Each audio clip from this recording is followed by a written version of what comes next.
Hi, it's Mary Jane here from Home for the Harvest, and today we're with Ken Salville from Grower Coach talking about mulch. One of the most common questions I get from readers is what to actually use for mulch. What actually do you put down on top of the soil? What are your favorites and what should you use when? That's an excellent question.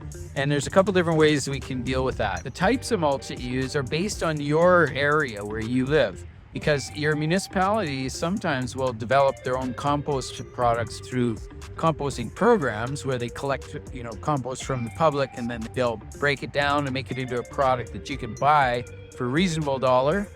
And it's plentiful and you're recycling and all that stuff. So it's a good thing for the environment. And you just want to make sure you're applying that on the soil surface at about 2 to 3 inches thick. We have several different options here that we can just look at today. So you can see this is some fir bark. This is called the nugget form. I really like it. It's a really nice 1.5 inch size. It really looks cool, especially when it's wet. It has the darks and the light colors, but it's organic. It's made of living material. So that means that when it breaks down, it'll compost and turn back into soil. So it'll feed the soil over time. So fir bark is one of the best ones you can get. One to avoid might be cedar bark. Now, cedar bark is common in some areas just because it's plentiful. And what it does is it really suppresses weeds really good, but it also causes some stress to the plants. So some plants really don't like cedar bark. But another way to go is actually composted products. So we're just going to move over and have a look at some composted mulch. All right, so now we're just looking at some composted mulch. And this product is a product that's, again, it's a municipally developed product. So where they take compost from all the clients in the cities and they break it down and they compost it nicely.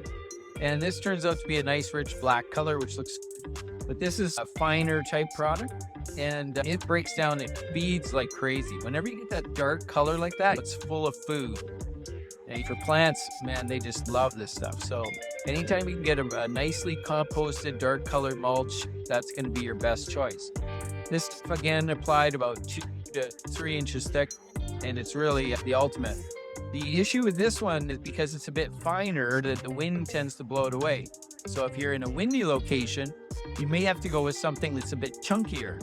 So we just have a look around the corner here, and you'll see that this is a similar product, but just in a chunkier form. It comes in bigger pieces, and this has all been filtered out or sifted so that they can get the different sizes. So it's really good for use in your landscape. But I like the coarser product like this on the surface, about 2.5 to 3 inches deep on the surface.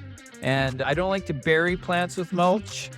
I really like it so that the mulch is always kept back about 2 to 3 inches from the stem of the tree or the plant, just so that the plant can breathe properly. It's better for the health of the plant to not bury it with mulch. Your mulch depth is going to be always somewhere in that, again, 2.5 to 3 inches thick, and don't go any deeper, because deep mulch will cause suffocation of the root system. Okay, so now we're just going to have another look at another fir bark product. It's really nice. It's a little bit finer product. So if you do get finer products, you might find that it will grow weeds a little bit easier. But remember that the reason why we use mulch is to suppress weed growth. You can even use rock. Some people use rock as a mulch. Some people will use landscape fabric. They'll put fabric over an area, and that acts as a fabric mulch.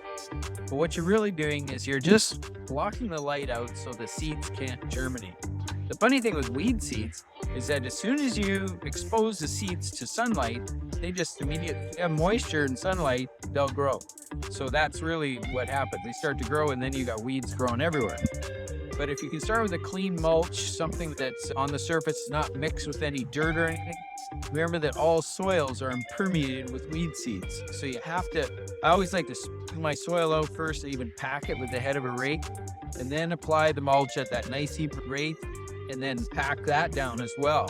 And I'm just sealing the surface in the soil. And that's the secret to getting that to not develop a bunch of weeds.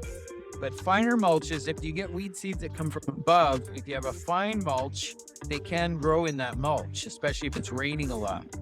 But if you have a little bit coarser mulch, like the blacker mulch we were looking at, it's a little bit chunkier, the weed seeds tend to fall in between the pieces and drop down in through the cracks and crevices where they can't really germinate because it's too dark down there. So the coarse stuff really has its advantages, and I tend to go with that.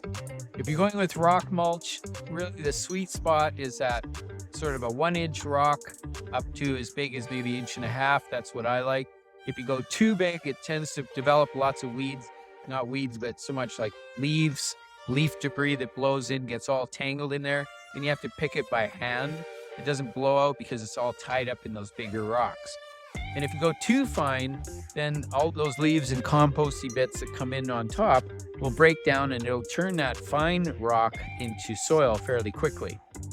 So general rule is you use fabric underneath rocks, but you don't use fabric underneath compost-based mulches, because you want your mulch, especially if it's composted or this nice black stuff over here. The nice black mulch is actually feeding the soil, the earthworms and all that stuff. You want it directly in contact with your soil.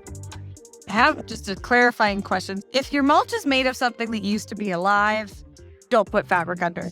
That's basically it. Okay. But if it's rocks, you're good. Yeah, you really want to keep your rocks clean, so you don't want them working their way down into the soil. So your rocks, you use it as a filter fabric, put the fabric underneath it, keeps your rocks clean. The big problem with rocks is when you get the rocks, they're usually really dirty, and you have to wash them with a hose when you apply them, and you end up with about 1/2 inch of soil on top of your fabric because you had to wash them. So if you're buying rock that's pre-washed, it's going to be more expensive than rock that's just raw and dirty. So I don't like that part. I wish all the rocks that we could buy were all nice and clean, and that would make a big difference. So if you had clean rock on a nice clean fabric, you've got a really good situation.